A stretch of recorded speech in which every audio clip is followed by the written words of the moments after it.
WhatsApp everyone, welcome back to the channel. Macro में बेटा बचा है आखिरी चैप्टर गवर्नमेंट बजट, जो कि वैसे चैप्टर नंबर 10 है, बट आपका बचा है आखिरी, क्योंकि 11 और 12 हम ऑलरेडी कर चुके हैं। तो आइए आज इसको भी कंप्लीट करते हैं, जल्दी से शुरू करते हैं और समझते हैं कि ये सरकार अपना बजट कैसे बनाती है, क्या क्या चीजें इसके अंदर होती हैं। उसके बाद इंडियन इको की बारी है। चलिए जल्दी से लेट्स बिगिन।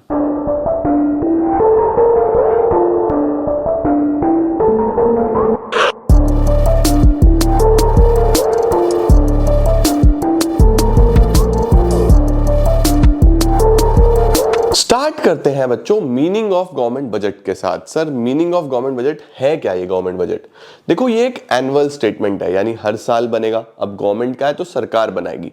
सरकार बजट में क्या लिखेगी? देखो, जैसे हम लोग अपना नॉर्मली घर का बजट बनाते हैं ना, कि भाई इतना पैसा हम खर्चा करने वाले हैं, इतना इस सामान पे, इतना इस सामान पे, इतना हमारा पास पैसा होगा, अवेलेबल होगा। उसी तरीके से सरकार भी अपना बजट बनाती है कि इस आने वाले साल में कितना पैसा हमारे पास आएगा, यानी रिसिप्ट्स, कितना पैसा हम खर्च करेंगे यानी एक्सपेंडिचर्स, और उनकी कैटेगराइजेशन की एक्सपेंडिचर कौन सा, रेवेन्यू एक्सपेंडिचर कौन सा, कैपिटल एक्सपेंडिचर, इनको अच्छे से पढ़ेंगे। ऐसे ही रिसिप्ट्स में भी कौन सी रेवेन्यू रिसिप्ट्स, कौन सी कैपिटल रिसिप्ट्स, और इनका जब एक हिसाब किताब बना के सरकार पेश करेगी तो उस स्टेटमेंट को बोलेंगे गवर्नमेंट बजट। तो क्या है गवर्नमेंट बजट? देखो क्या लिखा हुआ है, लाओ पेन निकाल ले पहले जल्दी से। इधर नहीं जाना भाई, बजट पे ही रहना है, यहाँ पे पेन चाहिए।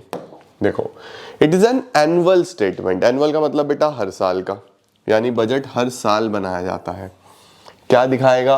Item wise estimates. Item wise मतलब मैंने बोला ना, कैटेगराइज भी करेगा कि कहाँ पे क्या, कितना पैसा आएगा, कितना पैसा जाएगा during a fiscal year. Fiscal year का मतलब सरकार का वो साल जो 1 अप्रैल से शुरू होगा और 31 मार्च पे खत्म होगा। क्या बात है सर। सर बजट क्यों बनाया जाता है? What are the objectives? सबसे पहले बोल रहा है बजट बनाते हैं to reallocate the resources. Reallocate का मतलब होता है रीडिस्ट्रीब्यूट करना, कि अभी रिसोर्सेज किसके पास हैं, कितने हैं, कौन कितना बेनिफिट्स का एंजॉय कर रहा है, वो सारे रिसोर्सेज को प्रॉपर्ली रीडिस्ट्रीब्यूट करना। अब रीडिस्ट्रीब्यूट करने के पीछे कुछ मोटिव्स हो सकते हैं गवर्नमेंट के, ठीक है। तो देखो क्या बोल रहा है, through the budgetary policy government aims to reallocate resources in accordance with economic motives as well as social priorities of the country. यानी सरकार चाहती है कि रिसोर्सेज ऐसे डिस्ट्रीब्यूटेड हो कि गवर्नमेंट का कुछ प्रॉफिट भी बन जाए और समाज का भला भी हो जाए, सोशल वेलफेयर भी हो जाए। अब गवर्नमेंट कैसे करती है? जैसे कुछ टैक्स कंसेशन दें या कुछ सब्सिडीज दें। किस चीज के ऊपर सब्सिडीज दें? जो चीजें अच्छी हैं समाज के लिए, जैसे खादी को प्रमोट करती है गवर्नमेंट, है ना, या फिर हम देखते हैं क्लीनर फ्यूल्स को प्रमोट करती है गवर्नमेंट, सीएनजीज, एलपीजीज, तो वहां पे सब्सिडीज देनी है। और वहीं पे हैवी टैक्सेस लगा देने हैं किन चीजों पे जो आपको नुकसान दे सकती हैं, जैसे अल्कोहलिक चीजें हो गई, लिकर्स हो गए, सिगरेट्स हो गए, उन पे हैवी टैक्सेस। तो इससे क्या हो रहा है, हैवी टैक्स लगाने से सरकार का रेवेन्यू भी बन रहा है, और ये चीजें महंगी होंगी तो शायद कुछ लोग ना ले पाए, तो अल्टीमेटली क्या हो पाएगा, अल्टीमेटली लोगों का भला भी होगा इससे। तो देखो क्या बोल रहा है, to encourage investment government can give tax concession subsidies to the producers. जैसे गवर्नमेंट डिस्करेज करता है हार्मफुल कंजम्पशन, मना करता है, जैसे लिकर हो गया, सिगरेट्स हो गया, इस पे हैवी टैक्सेस लगा देते हैं। और एनकरेज क्या करते हैं? खादी प्रोडक्ट्स, क्लीनर फ्यूल्स, है ना, जैसे गवर्नमेंट अभी सोलर पैनल्स वगैरह पे भी सब्सिडीज दे रही है, तो उसको प्रमोट कर रही है सरकार, राइट। उसके बाद क्या आता है बच्चों, कुछ गुड्स और सर्विसेज डायरेक्टली बना सकती है गवर्नमेंट। डायरेक्टली बनाने का क्या मतलब होता है? डायरेक्टली बनाने का मतलब होता है कि गवर्नमेंट अपने कंट्रोल में रखती है सोशल वेलफेयर के लिए, सोशल मोटिव के लिए, जैसे वाटर सप्लाई हो गया, साफ सफाई की व्यवस्था, sanitation, law and order, national defence, इनको हम बच्चों पब्लिक गुड्स भी बोलते हैं। These are goods, public goods. Such activities are necessarily undertaken by the government in public interest to raise social welfare. ठीक है, तो सबसे पहला जो बजट बनता है, अब देखो इन सब पे खर्चा आएगा, इन सब पे रेवेन्यू भी आएगा, तो बजट में सबसे पहले ये देखा जाता है कि रिसोर्सेज को कैसे रीएलोकेट करना है। उसके बाद बजट में हम ये भी मेक श्योर करते हैं कि इनइक्वालिटीज कम हो। सर इनइक्वालिटीज कैसे कम होंगी? टैक्स सिस्टम संभाल के। Rich section of the society, जिसकी जितनी ज्यादा इनकम उसका उतना ज्यादा टैक्स होना चाहिए, जिसकी जितनी कम इनकम उस पर उतना ही कम टैक्स होना चाहिए। इसको हम बोलते हैं प्रोग्रेसिव टैक्स स्ट्रक्चर। अगर आप हायर इनकम सोसाइटी में आओगे तो आपके ऊपर टैक्स ज्यादा होगा, लोअर इनकम वाले ग्रुप में आओगे तो आप पे टैक्स कम होगा। तो इस तरीके से क्या होता है कि रिच पे जब टैक्स ज्यादा लगेगा तो उसकी इनकम कम होगी, पुअर को जब बेनिफिट्स मिलेंगे तो उसकी इनकम थोड़ी सी बढ़ेगी, तो अल्टीमेटली इनका गैप कम होगा। तो इस तरीके से बजट बनाया जाता है कि रिच को टैक्स करो और पुअर को सब्सिडाइज करो। देखो क्या लिखा हुआ है, economic inequality is an inherent part of every economic system. Government aims to reduce such inequalities of income and wealth through,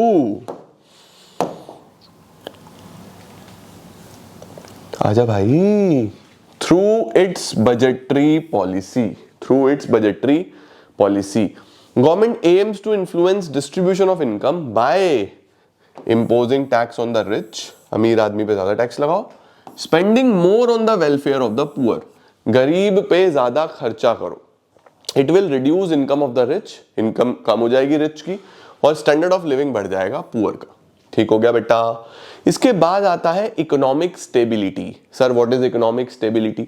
economic stability का मतलब होता है कि इकोनॉमी में ना तो प्राइजेस बहुत ज्यादा हाई होने चाहिए यानी इन्फ्लेशन, और बहुत ज्यादा डिफ्लेशन भी नहीं होना चाहिए यानी इकोनॉमी में कोई खरीदना ही नहीं चाह रहा, उस वजह से प्राइस बहुत ज्यादा गिर गए हैं। तो ये दोनों ही इकोनॉमी के लिए हार्मफुल है, यानी इकोनॉमिक मॉडल हमारा अनस्टेबल है। तो सरकार कोशिश करती है कि इस तरीके का बजट बनाया जाए कि ना तो इन्फ्लेशन हो ना डिफ्लेशन हो। सर बजट का इससे क्या लेना है? देखो बेटा, आपने मनी में मनी सप्लाई पढ़ा है। अगर इकोनॉमी में ऑलरेडी महंगाई है, ऑलरेडी बहुत कुछ महंगा चल रहा है, तो गवर्नमेंट ये कोशिश करती है कि हम ज्यादा खर्चा ना करें, बजट कम से कम खर्चे वाला बनाए, क्योंकि ज्यादा खर्चा करेंगे तो लोगों तक और पैसा पहुंचेगा, लोग और डिमांड करते रहेंगे, प्राइसेस बढ़ते चले जाएंगे। तो सरकार कोशिश करती है कि अगर इन्फ्लेशन है तो ऐसा बजट बनाए जिसमें गवर्नमेंट एक्सपेंडिचर कम हो, लोगों तक पैसा कम पहुंचे। और अगर डिफ्लेशन है तो डिफ्लेशन में सरकार ये कोशिश करती है कि लोगों तक पैसा पहुंचे ताकि थोड़ी डिमांड तो बढ़े, तो पब्लिक एक्सपेंडिचर ज्यादा करती है उस केस में गवर्नमेंट। तो देखो क्या बोल रहा है, economic stability means absence of large scale fluctuations in prices, fluctuations create uncertainties. अब गवर्नमेंट कैसे कर सकती है? देखो, इन्फ्लेशन के केस में और डिफ्लेशन के केस में। तो इन्फ्लेशन में क्या बोल रहा है, इन्फ्लेशन कब आता है? When aggregate demand is higher than aggregate supply, यानी डिमांड बहुत ज्यादा है, लोगों के पास ऑलरेडी बहुत पैसा है। तो गवर्नमेंट कैसे इसको कम कर सकता है? बाय रिड्यूसिंग इट्स एक्सपेंडिचर, खर्चा कम। डिफ्लेशन की अगर बात करें तो गवर्नमेंट खर्चा बढ़ा देता है। ठीक है, हाँ सर, बढ़िया हो गया है। तो number 4, management of public enterprises. सरकार की जितनी भी पब्लिक सेक्टर एंटरप्राइजेस हैं उनका भी मैनेजमेंट करना पड़ता है, उनको भी पैसे की जरूरत है, उन एंटरप्राइज को चलाने के लिए भी सारा चीजें देखनी है। तो सरकार बजट में ये भी मेक श्योर करता है कि ये देखा जाए कि जितनी भी पब्लिक सेक्टर एंटरप्राइजेस हैं, जितनी भी गवर्नमेंट एंटरप्राइजेस हैं, उन सबको भी फंड्स एलोकेट हो और उनका भी रेवेन्यू का ध्यान रखा जाए। तो देखो बोल रहा है, there are large number of public sector industries, especially natural monopolies. Natural monopolies का मतलब जो सरकार अपने ही हाथ में रखती है मेजॉरिटी, ठीक है, which are established and manage for social welfare. जैसे रेलवे हो गया, जो सोशल वेलफेयर के लिए ही बनाया गया है, तो रेलवे को फंड एलोकेट होना जरूरी है ना भाई, नहीं तो दिक्कत है। Budget is prepared with the objective of making various provisions for managing such enterprises, कि हम उनको कैसे मैनेज करें, उनको कैसे फाइनेंस प्रोवाइड करें, ये सब बेटा। Then we have economic growth.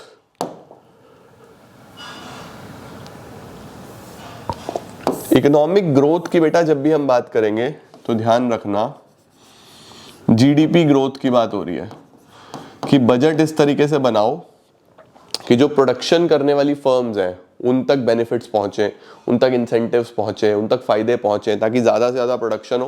Production ज्यादा होगा तो जीडीपी अपने आप बढ़ेगा। तो देखो बोल रहा है, economic growth implies a sustainable increase in the real GDP of an economy. Real GDP का मतलब प्राइस नहीं बढ़ने चाहिए, सिर्फ क्वांटिटी बढ़नी चाहिए।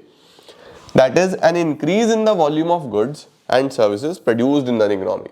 Budget can be an effective tool to ensure economic growth in the country. ठीक है, अब सर कैसे जीडीपी बढ़ सकता है? भाई गवर्नमेंट टैक्स कंसेशन दे, अदर इंसेंटिव दे। जब गवर्नमेंट इंसेंटिव देगी तो ज्यादा से ज्यादा लोग प्रोडक्शन में लगेंगे। चाइना ने यही तो किया था, बेनिफिट्स दिए तो अल्टीमेटली मास प्रोडक्शन हुआ। आज देखो चाइना कितना आगे निकल गया हमारे से, है ना। उसके बाद spending on infrastructure, infrastructure ready करके दे सरकार। इंफ्रास्ट्रक्चर से रिलेटेड सारी चीजें, चाहे वो ट्रांसपोर्टेशन हो, चाहे वो स्टोरेज फैसिलिटीज हो, चाहे वो मार्केटिंग फैसिलिटीज हो, प्रॉपर इंफ्रास्ट्रक्चर चाहिए भाई, तभी तो देश आगे बढ़ेगा। इस चीज का भी बजट में ध्यान रखा जाता है। आखिरी आता है बच्चों हमारे पास reducing regional disparities. Regional differences नहीं होने चाहिए, यानी कि जो इकोनॉमिकली बैकवर्ड एरियाज हैं, जो काफी पिछड़े हुए एरियाज हैं, उनके अंदर भी आपको ध्यान रखना है कि आप इस तरीके के प्रोविजंस बना के रखो, आप इस तरीके का हिसाब किताब बना के रखो कि बैकवर्ड एरियाज तक भी चीजें पहुंचे, अच्छा इंफ्रास्ट्रक्चर पहुंचे, अच्छा डेवलपमेंट पहुंचे। अदरवाइज कुछ एरियाज डेवलप हो जाएंगे, बाकी रह ही जाएंगे। तो सरकार का एक ये भी मोटिव होता है कि बजट में उन एरियाज पे भी फोकस किया जाए बेटा जी जो इतने ज्यादा डेवलप्ड नहीं है ना। तो देखो क्या बोल रहा है, the government budget aims to reduce regional disparities. हमें रीजनल डिफरेंसेस कम करने हैं, ये नहीं कि एक स्टेट बहुत आगे बढ़ गया एक बहुत पीछे रह गया, ऐसा नहीं होना चाहिए, ठीक है। Through it's taxation and expenditure policy, for example establishment of special economic zones. अब स्पेशल इकोनॉमिक जोन्स क्या होते हैं, ये ऐसे एरियाज होते हैं जिनमें गवर्नमेंट स्पेशल फैसिलिटीज देती है। अब सपोज मैं आपको बोलूं कि एक रीजन तो बहुत डेवलप्ड है और एक रीजन बहुत अंडर डेवलप्ड है, तो वो जो अंडर डेवलप्ड वाला रीजन है ना, उसको गवर्नमेंट स्पेशल इकोनॉमिक जोन घोषित कर दे, वहां पे बोले कि हम टैक्स नहीं लेंगे, रॉ मटेरियल सस्ता देंगे, सब्सिडीज देंगे बहुत सारी, हम आपको हर तरीके का बेनिफिट देंगे, तो वहां पे बहुत सारी कंपनीज आ जाएंगी, इंडस्ट्रीज आ जाएंगी, अपने आप एरिया की तरक्की हो जाएगी। तो गवर्नमेंट ऐसे करता है रीजन्स को डेवलप करने के लिए, ठीक है बेटा। उसके बाद एम्प्लॉयमेंट जनरेशन, ये तो होता ही है कि हमें अलग अलग प्रोग्राम्स बनाने हैं ताकि लोगों को काम मिल सके, जॉब्स मिल सके। बहुत सारी स्कीम्स बेटा गवर्नमेंट की होती हैं, जैसे मनरेगा हो गया, स्वर्ण जयंती शहरी रोजगार योजना हो गया, प्राइम मिनिस्टर रोजगार योजना हो गया। ये फुल फॉर्म्स इनकी मैं आपको बता रहा हूँ, लेकिन आप इतना भी लिख दोगे तो चलता है, बट फुल फॉर्म लिख दोगे तो मजा ही आ जाएगा, ठीक है। Mahatma Gandhi national rural employment guarantee act, Swarna Jayanti शहरी रोजगार योजना, प्राइम मिनिस्टर रोजगार योजना, इस तरीके की स्कीम्स, ठीक है बेटा। Perfect sir. अब आ रहा है बजट के क्या क्या कंपोनेंट्स होते हैं। कंपोनेंट्स की बच्चों अगर मैं बात करूं तो मैंने आपको पहले ही बताया, देखो कि मेजर तो दो कंपोनेंट्स हैं, कितना पैसा आ रहा है, कितना पैसा जा रहा है ना भाई। जो पैसा आ रहा है उसको बोलूंगा रिसिप्ट्स, जो पैसा हमारे पास से जा रहा है उसको बोलूंगा एक्सपेंडिचर्स। अब इन दोनों को ना दो दो पार्ट्स में तोड़ा गया है, रेवेन्यू कैपिटल, रेवेन्यू कैपिटल। तो पहले रेवेन्यू वाला कंपोनेंट क्या है, रेवेन्यू वाला जो कंपोनेंट है उसमें है revenue receipts and revenue expenditures. ये क्या है मैं तुम्हें अभी सारा समझा रहा हूं, ठीक है, लेकिन पहले है रेवेन्यू रिसिप्ट्स, रेवेन्यू एक्सपेंडिचर्स। ऐसे ही कैपिटल वाला कंपोनेंट, कैपिटल वाला कंपोनेंट कौन सा है, capital receipts and capital expenditures, ठीक है। ठीक है सर, बस तुम्हें इतना याद रखना है, सही है। अब आ गया देखो रिसिप्ट्स पे। रिसिप्ट्स यानी सरकार जहां से पैसा कमाएगा। कितनी रिसिप्ट्स हैं, दो रिसिप्ट्स हैं, रेवेन्यू रिसिप्ट्स, कैपिटल रिसिप्ट्स, ठीक है। अब यहां से तुम्हें मैं सारी चीजें समझाता हूं। देखो रिसिप्ट्स दो, revenue and capital, revenue receipts and capital receipts, ठीक है। देखो रेवेन्यू रिसिप्ट्स कौन सी रिसिप्ट्स हैं, रेवेन्यू रिसिप्ट मेरी जान वो रिसिप्ट्स हैं जिसमें दो चीजें लगेंगी, नीदर नॉर। ये ध्यान रखना, रेवेन्यू के साथ नीदर नॉर लगता है और कैपिटल के साथ लगेगा ईदर और, ठीक है। सर ये नीदर नॉर ये क्या है, अंग्रेजी नहीं, समझो। पैसा कब आएगा तुम्हारे पास, पैसा तब आएगा बेटा या तो तुम कोई एसेट बेचो, तुम्हारा एसेट कोई कम हो, या तो तुम बोरो वगैरह कर लो, लोन वोन ले लो, तब भी पैसा आ जाएगा।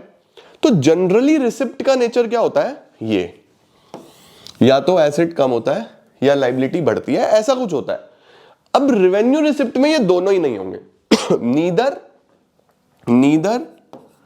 Decrease in asset nor increase in liability. देखो रेवेन्यू रिसिप्ट वो रिसिप्ट्स हैं जिससे ना तो एसेट कम होगा ना लायबिलिटी बढ़ेगी। कैपिटल कौन सी है, which either causes a decrease in assets or causes an increase in liability. ये चीज दिमाग में बिठाओ। रेवेन्यू रिसिप्ट्स कौन सी है, which neither creates a liability nor reduces any asset of the government.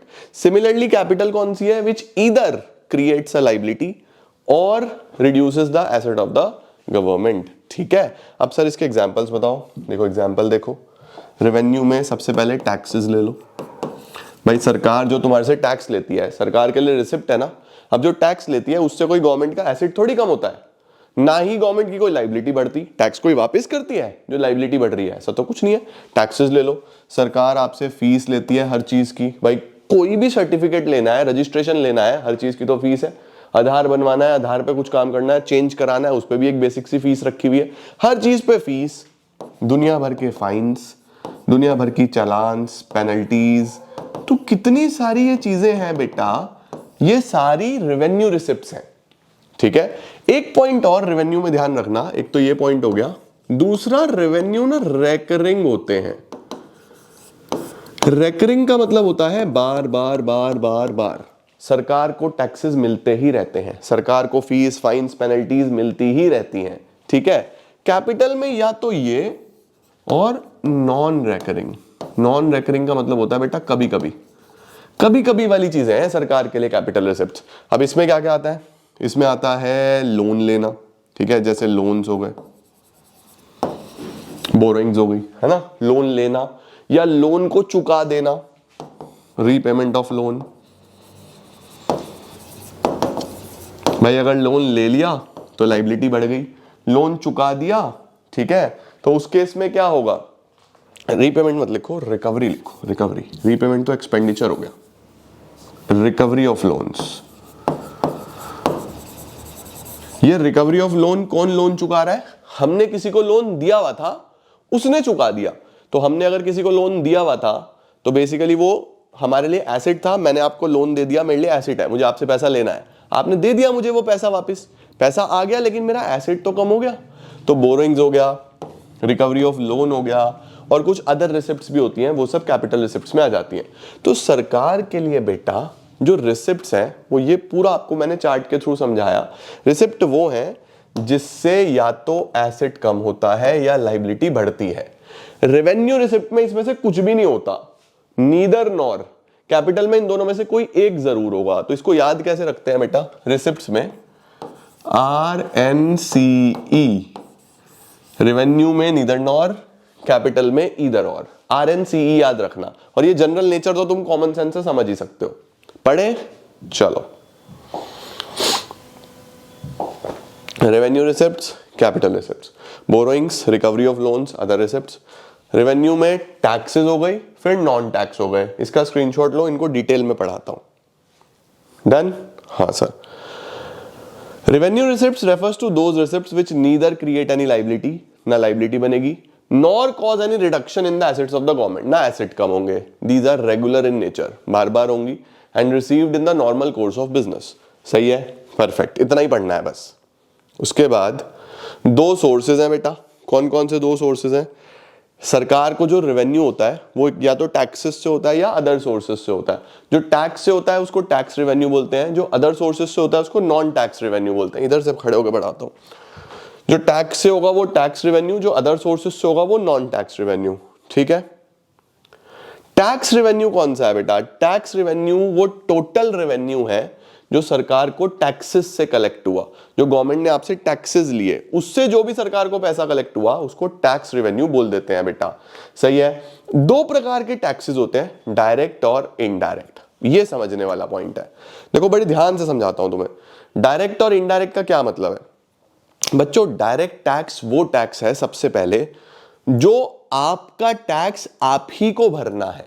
Sir आपका टैक्स आप ही को भरना है, मतलब हमारा टैक्स तो हम ही भरते हैं, कोई और थोड़ी भरता है, कोई और भी भरता है आपका टैक्स। सर वो कैसे? देखो समझो। फॉर एग्जाम्पल मैं एक चश्मा सेलर हूं, लेट सपोज मैं चश्मा बेचता हूं। अब ये चश्मा मैं बेचता हूं 1000 रुपए का, और गवर्नमेंट ने मुझे बोला कि भाई इस चश्मे पे तुम्हें 100 रुपए का टैक्स भी देना पड़ेगा अगर तुम्हें बेचना है। तो उस टैक्स को हम सेल टैक्स बोलते हैं। आज तो GST बोलते हैं, पहले सेल टैक्स बोलते थे। तो मैंने कहा सर 1000 रुपए का मैं बेचता हूं, 100 रुपए अगर सरकार को दे दूंगा तो मेरी जेब में तो 900 आएंगे, तो क्यों ना मैं इसको 1100 कर दूं। भाई 1000 तो मुझे चाहिए ना, मैं इसमें 100 रुपए और जोड़ दूं जो टैक्स के हैं, तो कस्टमर से ही 1100 ले लेता हूं ना, और 100 रुपए सरकार को दे दूंगा इसमें से। तो मैंने सिंपली क्या करा, जो मेरा टैक्स था वो कस्टमर से ले लिया, यानी एक टैक्स वो है जिसका बोझ मेरे पे था लेकिन मैंने उसको शिफ्ट कर दिया, कस्टमर से ले लिया। इसको बोलूंगा इनडायरेक्ट टैक्स। इसको क्या बोलूंगा? Indirect tax. टैक्स मेरा भरा किसी और ने। जीएसटी में ऐसे ही तो होता है, जीएसटी अल्टीमेटली सेलर पे लग रहा होता है, आप भर रहे होते हो। आप किसी भी पिज्जा शॉप पे जाओ, बढ़िया सी पिज्जा शॉप, रेस्टोरेंट, वो आपसे जीएसटी भी ले लेते हैं, जबकि जीएसटी लगा तो उन पे था, भरा तुमने, तो ये एक इनडायरेक्ट टैक्स है। लेकिन अगर मेरा इनकम टैक्स होगा, मेरा प्रॉपर्टी का कोई टैक्स होगा, मेरा वेल्थ टैक्स होगा, वो तो मुझे ही भरना है ना बाबा, वो तो किसी और से नहीं ले सकता, उसको डायरेक्ट टैक्स बोलते हैं बेटा। तो दो टैक्सेस हैं, मेरा टैक्स मुझे ही भरना है डायरेक्ट, मेरा टैक्स आप भर दोगे इनडायरेक्ट। मेरा टैक्स इनकम प्रॉपर्टी पे लगा डायरेक्ट, गुड्स और सर्विसेज पे लगा इनडायरेक्ट। समझे या नहीं समझे? यही है मेन चीज। तो देखो डिफरेंस नहीं लिखा क्या मैंने? लिखा है। देखो बेटा, हमारे पास सबसे पहले लिखा हुआ है डायरेक्ट टैक्स किस पे लगेगा। भाई डायरेक्ट टैक्स लगेगा इंडिविजुअल्स पे और कंपनीज पे। इनडायरेक्ट टैक्स किस पे लगेगा? गुड्स पे और सर्विसेज पे। ठीक है। Burden of direct tax shift नहीं हो सकता, मेरा टैक्स मुझे ही भरना है। Burden of indirect tax shift हो सकता है, यानी कि था तो इनडायरेक्ट वो, यानी कि मेरे ऊपर था लेकिन मैंने आगे शिफ्ट कर दिया। उसके बाद ये प्रोग्रेसिव होते हैं बच्चों।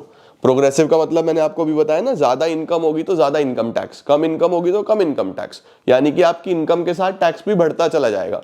इसमें ऐसा कुछ नहीं है, ये प्रोपोर्शनल है, इसमें कुछ नहीं पता आपको। कोई बहुत भारी चीज पे कम टैक्स हो सकता है, बहुत हल्की चीज पे ज्यादा टैक्स हो सकता है, तो ये प्रोपोर्शनेट होता है, इसका कुछ नहीं पता। ठीक है। उसके बाद इसकी लिमिटेड रीच है बेटा। लिमिटेड क्यों है? क्योंकि देखो हमारे देश में 12 लाख रुपए पर एनम तक की इनकम तक पे तो टैक्स ही नहीं है। तो अगर आप लाख रुपए महीना भी कमाते हो तब भी आपको कोई इनकम टैक्स नहीं देना अल्टीमेटली। तो हर सेक्शन ऑफ द सोसाइटी तो ये भर ही नहीं रहा, लेकिन इसकी कवरेज बहुत बड़ी है। जीएसटी तो सभी भर रहे हैं कहीं ना कहीं। भाई तुम एक टॉफी भी लेने जाओगे ना 2 रुपए की, एक चॉकलेट भी लोगे ना 5 रुपए की, उसमें भी टैक्स है, इंक्लूसिव ऑफ ऑल टैक्सेस है वो। तो इसका कवरेज बहुत वाइड है, बहुत बड़ा कवरेज है बेटा। ठीक है। तो ये तो इंडिविजुअल्स और कंपनीज के लिए है, ये गुड्स और सर्विसेज पे है, ये शिफ्ट नहीं हो सकता, ये शिफ्ट हो सकता है, ये प्रोग्रेसिव है, ये प्रोपोर्शनल है, ये छोटी कवरेज है, ये वाइड कवरेज है। एग्जाम्पल लिख देना, इनकम टैक्स, वेल्थ टैक्स, इसके एग्जाम्पल हो जाएंगे जीएसटी। अब आ जाती है बेटा non tax revenue receipts. Sir non tax revenue receipts कौन कौन सी होंगी? बेटा देखो, जो टैक्स नहीं है लेकिन फिर भी सरकार के लिए रेवेन्यू ही है, यानी ना तो लाइबिलिटी क्रिएट करेंगी ना एसेट कम करेंगी, जैसे इंटरेस्ट। भाई सरकार ने क्या करा हुआ है, बहुत सारे लोन बांटे हुए हैं, उस लोन पे सरकार को इंटरेस्ट मिल रहा है। तो जो इंटरेस्ट है, government receives interest on loan given by two state government, union territories, private enterprises, general public, है ना। तो जो इंटरेस्ट सरकार को मिल रहा है वो सरकार के लिए एक रेवेन्यू रिसिप्ट है, ना तो लाइबिलिटी बढ़ रही ना एसेट कम हो रहा, है ना। इसी तरीके से प्रॉफिट्स एंड डिविडेंड, सरकार की बहुत सारी पब्लिक सेक्टर अंडरटेकिंग्स है, बहुत सारी कंपनीज चल रही हैं जो बिजनेस कर रही हैं, वहां से पैसा आ रहा है। अब जो पैसा आ रहा है उससे लाइबिलिटी थोड़ी बढ़ रही है, ना ही कोई एसेट कम हो रहा, तो वो भी सरकार के लिए एक रेवेन्यू रिसिप्ट है, लेकिन नॉन टैक्स है, टैक्स के फॉर्म में तो नहीं आ रहा है। तो इंटरेस्ट हो गया, प्रॉफिट्स हो गए, फीस हो गई। सरकार किस चीज की फीस लेती है बेटा? हर तरीके की fees, court fees, registration fees, import fees, बहुत सारी सर्विसेज जो सरकार आपको देती है उसके लिए आपसे फीस चार्ज करती है, वो सरकार के लिए एक रेवेन्यू रिसिप्ट है। उसके बाद बच्चों हमारे पास लाइसेंस फीस, ये तो फीस में ही आ गया तो इसको अलग से लिखने की जरूरत नहीं है।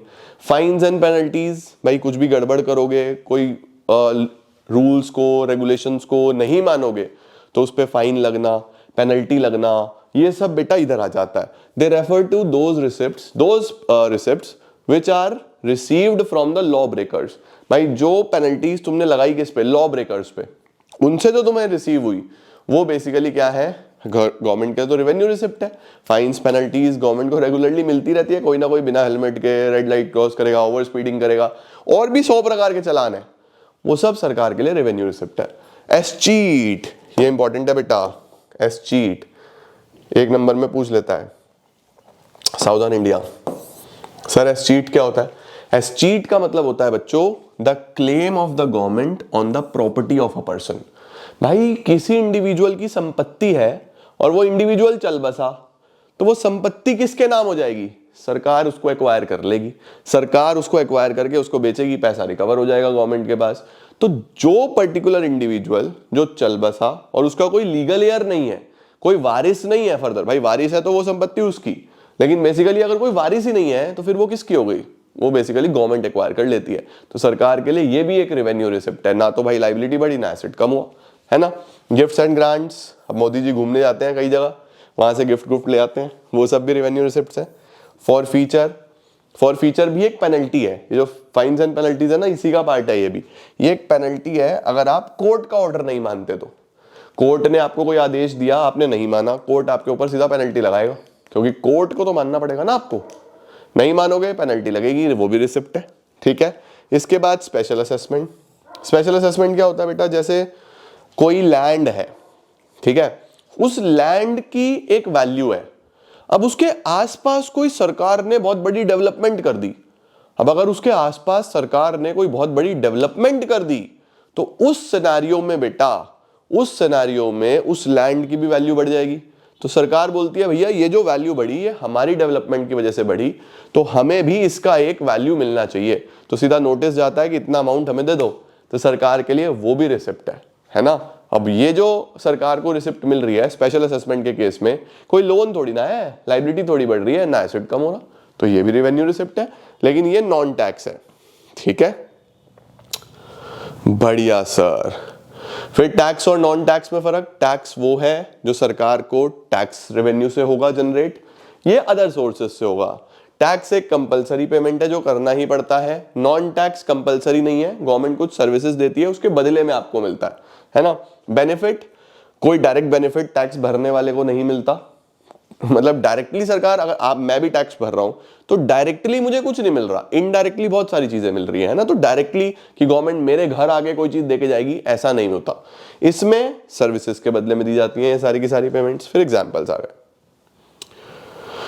फिर कैपिटल रिसिप्ट्स है बच्चों।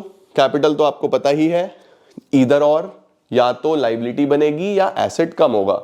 The receipts which either create a liability or cause a reduction in the asset of the government, ये नॉन रेकरिंग होंगी बेटा, ठीक है सर। इसमें क्या क्या आता है, इसमें देखो बोरोइंग्स। बोरोइंग्स का मतलब आपने लोन ले लिया, सीधा भाई लोन ले लिया तो पैसा तो आ रहा है लेकिन लाइबिलिटी है, मुझे वापस चुकाना है ना। तो सबसे पहले तो आ गया borrowings. These are the funds raised by government to meet excess expenditure। अब कहां से लोन लेती है गवर्नमेंट, जनता से, आरबीआई से, फॉरेन गवर्नमेंट से, अलग अलग जगह से गवर्नमेंट लोन लेती है, तो ये भी रिसिप्ट है, बट नॉन रेकरिंग है, रोज रोज नहीं लेती। दूसरा, इससे लाइबिलिटी बनती है, तो ये एक कैपिटल रिसिप्ट है। Then recovery of loan. Recovery of loan का मतलब हमने किसी को लोन दिया हुआ था, वो एसेट था, वहां से रिकवर हो गया, एसेट कम हो जाएगा यार, है ना। Government grants various loans to the state government और union territories, recovery of such loan is a capital receipt. उसके बाद बेटा कुछ छोटी मोटी रिसिप्ट्स हैं, जैसे डिसइन्वेस्टमेंट्स। सरकार की कोई इन्वेस्टमेंट है, सरकार के कोई एसेट्स हैं, उनको बेच के पैसा रिकवर कर लिया, disinvestment. Disinvestment refers to act of selling a part या whole of the shares of public sector undertakings. जैसे सरकार का, सपोज कोई एयरलाइन है, अभी बताना मुझे कमेंट सेक्शन में कौन सा एयरलाइन गवर्नमेंट ने सेल करा। तो गवर्नमेंट का वो एक पब्लिक सेक्टर अंडरटेकिंग का पार्ट था, गवर्नमेंट ने उसको सेल कर दिया एक प्राइवेट एंटरप्रेन्योर, प्राइवेट कंपनी को, वहां से पैसा रिकवर कर लिया, रिसिप्ट है, लेकिन रोज रोज ऐसा नहीं होता और इससे एसेट कम हो रहा है, तो ये कैपिटल रिसिप्ट है, ठीक है। इसको बोलते हैं डिसइन्वेस्टमेंट। उसके बाद स्मॉल सेविंग्स। स्मॉल सेविंग्स का मतलब होता है बेटा पोस्ट ऑफिस वगैरह में जनता अपना पैसा जमा करती है। अब पोस्ट ऑफिस सरकारी है, जनता अपना पैसा आके जमा कर रही है, उसके बदले में जनता को कुछ इंटरेस्ट मिल जाता है नॉमिनल सा, लेकिन सरकार के पास तो एक अमाउंट अच्छा रिसीव हो गया ना, लेकिन वो सरकार अपने पास रख नहीं सकती, वो वापस करना पड़ेगा, है तो लाइबिलिटी, बट फिर भी पैसा तो आ रहा है ना एक बार, उसको भी हम कैपिटल रिसिप्ट में मान देते हैं, अदर रिसिप्ट्स में। Small savings. Small savings refers to funds raised from public in the form of post office deposit बोल देते हैं। कुछ गवर्नमेंट की स्कीम्स होती है, जैसे नेशनल सेविंग सर्टिफिकेट, किसान विकास पत्र, कि कुछ टाइम के लिए पैसा जमा करो फिर हमसे एक बड़ा अमाउंट ले लेना, ऐसी चीजें, ठीक हो गया बेटा। रेवेन्यू और कैपिटल में difference. Revenue RNCE, neither create liability nor reduce the asset, either create liability or reduce the asset. Regular, irregular, कोई फ्यूचर ऑब्लिगेशन नहीं है, इसमें फ्यूचर ऑब्लिगेशन होता है। बढ़िया, परफेक्ट सर। अब आ गया खर्चे। खर्चे बता दूं अब तुम्हें फटाफट से, आ जाओ सर। जैसे रिसिप्ट्स लिखा था ना, ऐसे ही एक्सपेंडिचर्स लिखो। Expenditures,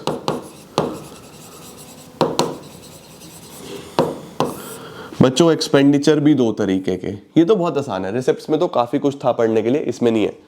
revenue expenditure, capital expenditure.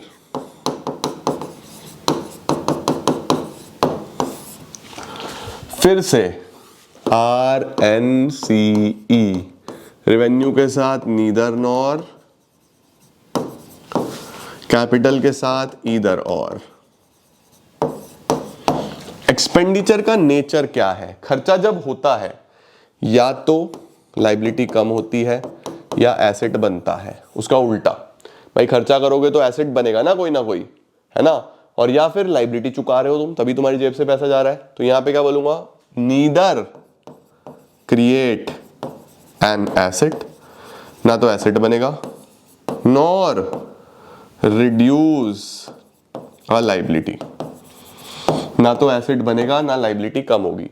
Capital में क्या होगा, ईदर क्रिएट एन एसेट, या तो एसेट बनेगा, और रिड्यूस अ लाइबिलिटी, या एक लाइबिलिटी कम हो जाएगी। ठीक है, अब समझो, रेवेन्यू में बेटा नीदर नॉर, कैपिटल में बेटा ईदर और। ठीक है, अब देखो रेवेन्यू एक्सपेंडिचर फिर से रेकरिंग होगा। रेकरिंग का मतलब होता है बार बार बार बार बार बार। कैपिटल नॉन रेकरिंग होगा, कभी कभी कभी कभी कभी कभी। ठीक है, जैसे सर जैसे सरकार ने करा बिल्डिंग एन एसेट, कोई एसेट बिल्ड करा। कौन सा एसेट बिल्ड करा? रोड बनाया, डैम बनाया, ब्रिज बनाया, हॉस्पिटल बनाया, स्कूल बनाया, कुछ भी बनाया, तो एक एसेट क्रिएट होगा, कैपिटल एक्सपेंडिचर। ठीक है, अब इसके अंदर जितना भी स्टाफ है उनकी सैलरी, पेमेंट ऑफ सैलरीज, ये रेवेन्यू एक्सपेंडिचर। भाई ना तो इससे कोई एसेट बन रहा, ना कोई लाइबिलिटी कम हो रही, खर्चा है, करना तो है ही, रेवेन्यू एक्सपेंडिचर। तो ये जो है ना बेसिकली रेवेन्यू एक्सपेंडिचर, ये गवर्नमेंट के नॉर्मल फंक्शनिंग में खर्चे होते हैं। सैलरीज देनी है, कोई रिपेयर मेंटेनेंस कराना है ऑफिस का, सरकारी अफसरों के अलग अलग खर्चे पे करने हैं, इलेक्ट्रिसिटी बिल चुकाने हैं, वो सब खर्चा तो आ ही रहा है, सब रेवेन्यू एक्सपेंडिचर है। कैपिटल में क्या है भाई, या तो तुम कोई एसेट बना रहे हो या लाइबिलिटी कम हो रही हो। लाइबिलिटी कब कम होती है? रीपेमेंट ऑफ लोन्स, तुमने जो लोन लिए हुए थे वो चुका दिए, जेब से पैसा जा रहा है, लाइबिलिटी कम हो रही है। ये फिर से रेकरिंग, ये नॉन रेकरिंग। सिंपल, आया समझ में? लो screenshot. Expenditure refer to estimated expenditure of the government during a given fiscal year. दो प्रकार का रेवेन्यू एक्सपेंडिचर। रेवेन्यू एक्सपेंडिचर कौन सा है? Revenue expenditure refers to the expenditure which neither create any asset, ना तो एसेट बनेगा, nor reduce the liability of the government, ना लाइबिलिटी कम होगी। It is recurring in nature, ये रेकरिंग नेचर का होगा बेटा। It is incurred on normal functioning of the government, मैंने बता दिया आपको, जैसे सैलरी देना, पेंशन देना, इंटरेस्ट देना, एडमिनिस्ट्रेशन पे खर्चे करना, ये सब। ठीक है बेटा, ये भी आपको बता दिया। कैपिटल एक्सपेंडिचर कौन सा होगा, चलो बताओ। ईदर क्रिएट एन एसेट, या तो एसेट बनाएगा या लाइबिलिटी कम करेगा, है ना। अब इसमें क्या क्या चीजें आ जाएंगी, इसमें बेटा आपका मेनली जो आ जाती है वो आ जाती है रीपेमेंट ऑफ बोरोइंग्स, ये लोन चुका देना, acquisition of capital assets, assets खरीदना, इस पे ही आ जाता है। तो revenue expenditure neither create any asset nor reduce any liability. Capital expenditure either create any asset और रिड्यूस अ लाइबिलिटी। ये नॉर्मल फंक्शनिंग पे चलता है सरकार की, ये एसेट्स खरीदने में चलता है। ये रेकरिंग है, ये नॉन रेकरिंग है। डन बेटा जी, सॉर्टेड, क्या बात है, ये समाप्त। इसके बाद आएगा बेटा बजट कितने प्रकार का हो सकता है, तो 3 प्रकार का। बैलेंस्ड, सरप्लस, डेफिसिट, ये शब्द तुमने बीओपी में भी पढ़े। बैलेंस्ड बजट कब होगा? जब बजट की दोनों साइडें बराबर होंगी, जितना रिसिप्ट उतना ही एक्सपेंडिचर, उसको बोलूंगा बैलेंस्ड। सरप्लस बजट कब होगा? जब रिसिप्ट ज्यादा खर्चे कम, बोलूंगा सरप्लस बजट। डेफिसिट बजट कब बोलूंगा? जब खर्चे ज्यादा और रिसिप्ट्स कम, उसको बोलूंगा डेफिसिट बजट। तो 3 प्रकार के बजट है। कौन कौन से 3 प्रकार के बजट है? बैलेंस्ड, एक्सपेंडिचर और रेवेन्यूज बराबर हो गए, सरप्लस कमाई ज्यादा खर्चा कम, डेफिसिट खर्चा ज्यादा कमाई कम। ठीक हो गया? परफेक्ट सर, क्या बात है सर, दिस इज सॉर्टेड बेटा जी। अब डेफिसिट्स के ऊपर एक टॉपिक है जिसको डिटेल लगेगी, आधा पौना घंटा कम से कम, इस पे चर्चा कल करेंगे। चैप्टर तुम्हारा 70% खत्म है, ये 30% और है, इसके लिए वेट करो अभी, क्योंकि ये बहुत डिटेल लगेगी इसको पढ़ाने में, समझाने वाली चीज है, न्यूमेरिकल भी है इस पे।